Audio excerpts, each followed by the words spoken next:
मान लो हमें ऐसी वेबसाइट बनानी है।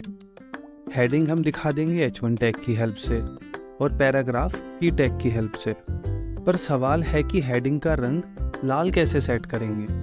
सर, आपने बताया था कि वेबसाइट पे क्या दिखेगा वो तो HTML में लिखते हैं, पर कैसा और कहाँ दिखेगा वो CSS में लिखा जाता है। यानी हम CSS लैंग्वेज में कोड लिखकर ब्राउज़र को बताएंगे कि हेडिंग लाल रंग में दिखानी है। बिल्कुल सही। यानी हमारा कुछ कोड तो लिखा होगा HTML में और कुछ CSS में, पर दो लैंग्वेज मिक्स करने में कई बार कंफ्यूजन हो जाता है। एक एग्जांपल से समझते हैं।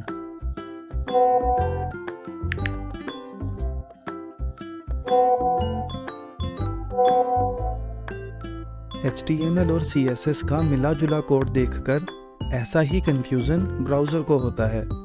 कोड की हर लाइन पढ़ते समय ब्राउज़र को सोचना पड़ता है कि ये HTML है या CSS। ब्राउज़र के इस कंफ्यूजन को दूर करने के लिए हम यूज़ करते हैं HTML का स्टाइल टैग। CSS का कोड हमेशा ओपनिंग और क्लोजिंग स्टाइल टैग के बीच में लिखा जाता है। इससे ब्राउज़र समझ जाता है कि जो भी कोड स्टाइल टैग के अंदर है वो CSS और बाकी सारा कोड HTML। ध्यान दें कि अब तक हमने जितने भी HTML टैग पढ़े, स्टाइल टैग उन सबसे थोड़ा अलग है। बाकी सब टैग्स के अंदर लिखा कंटेंट वेबसाइट पे डिस्प्ले होता है और यूज़र उसे पढ़ते हैं। वो कंटेंट हिंदी, इंग्लिश या किसी भी और लैंग्वेज में लिखा हो सकता है। पर स्टाइल टैग का कंटेंट तो वेबसाइट पे डिस्प्ले ही नहीं होता, और जब वेबसाइट पे डिस्प्ले नहीं होता तो यूज़र पढ़ेंगे कैसे? स्टाइल टैग का कंटेंट यूज़र नहीं, ब्राउज़र पढ़ते हैं। और हाँ, स्टाइल टैग का कंटेंट हिंदी या चाइनीज़ में नहीं, सिर्फ CSS में लिखा जा सकता है। चलो, ये तो पता चल गया कि CSS लिखनी कहाँ है। अब पढ़ते हैं CSS का सिंटैक्स। CSS में सबसे पहले लिखा जाता है सेलेक्टर, फिर ओपनिंग करली ब्रेस और फिर क्लोजिंग करली ब्रेस। ओपनिंग और क्लोजिंग करली ब्रेस के बीच में लिखी जाती है प्रॉपर्टी कोलन प्रॉपर्टी की वैल्यू, और लास्ट में सेमीकोलन। प्रॉपर्टी मतलब वो सेटिंग जो हम चेंज करना चाह रहे हैं। अगर हमें हेडिंग का कलर रेड करना है तो प्रॉपर्टी हो जाएगी कलर और प्रॉपर्टी की वैल्यू हो जाएगी रेड। सेलेक्टर बताता है कि ये सेटिंग किस पे अप्लाई होगी। अगर यहाँ P लिखेंगे तो पैराग्राफ का कलर चेंज होगा, और अगर H1 लिखेंगे तो हेडिंग का। ध्यान दें कि CSS सेलेक्टर में लेस देन और ग्रेटर देन नहीं लिखा जाता, सिर्फ टैग का नाम लिखा जाता है। किसी सेलेक्टर, उसके करली ब्रेसेस और अंदर लिखी प्रॉपर्टी को मिलाकर कहा जाता है CSS रूल सेट। अब मान लो हमें पैराग्राफ का कलर भी चेंज करना है। वो करने के दो रास्ते हैं। या तो हम ऐसा ही एक CSS rule set P tag के लिए भी लिख दें, यानी P फिर करली ब्रेसेस, बीच में कलर कोलन रेड और फिर सेमीकोलन। या एक शॉर्टकट रास्ता और है, अलग से CSS रूल सेट लिखने की ज़रूरत ही नहीं है। हम H1 वाले रूल सेट को पैराग्राफ के लिए भी यूज़ कर सकते हैं। बस सेलेक्टर में कॉमा लगाकर P भी लिख दो। ऐसा करने से ये रूल सेट अब H1 और P दोनों पे अप्लाई होने लगेगा। पर मान लो हमें हेडिंग तो रेड ही रखनी है, पर पैराग्राफ ग्रीन करना है, तब ये शॉर्टकट तरीका काम नहीं करेगा, क्योंकि यहाँ ग्रीन लिखोगे तो पैराग्राफ के साथ साथ हेडिंग भी ग्रीन हो जाएगी। ऐसे में हमें पैराग्राफ के लिए अलग से CSS रूल सेट लिखना ही पड़ेगा।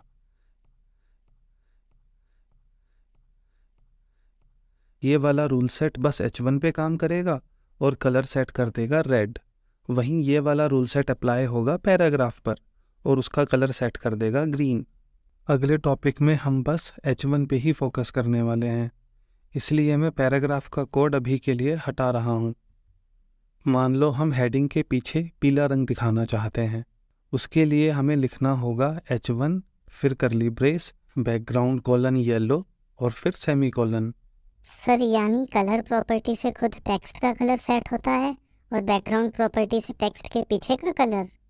बिल्कुल सही। काम तो ऐसे भी हो गया, पर हमें एक नया CSS रूल सेट लिखने की ज़रूरत नहीं थी। ये वाला रूल सेट भी तो हेडिंग पे ही अप्लाई हो रहा है। तो बैकग्राउंड प्रॉपर्टी भी यहीं लिख दो। सर, ये येलो कलर सिर्फ हेडिंग के पीछे आना चाहिए ना, हेडिंग से आगे क्यों भाग रहा है? इसका कारण समझेंगे कोर्स में आगे। हम पढ़ चुके हैं कि HTML में हेडिंग के 6 साइज होते हैं, H1 से लेकर H6।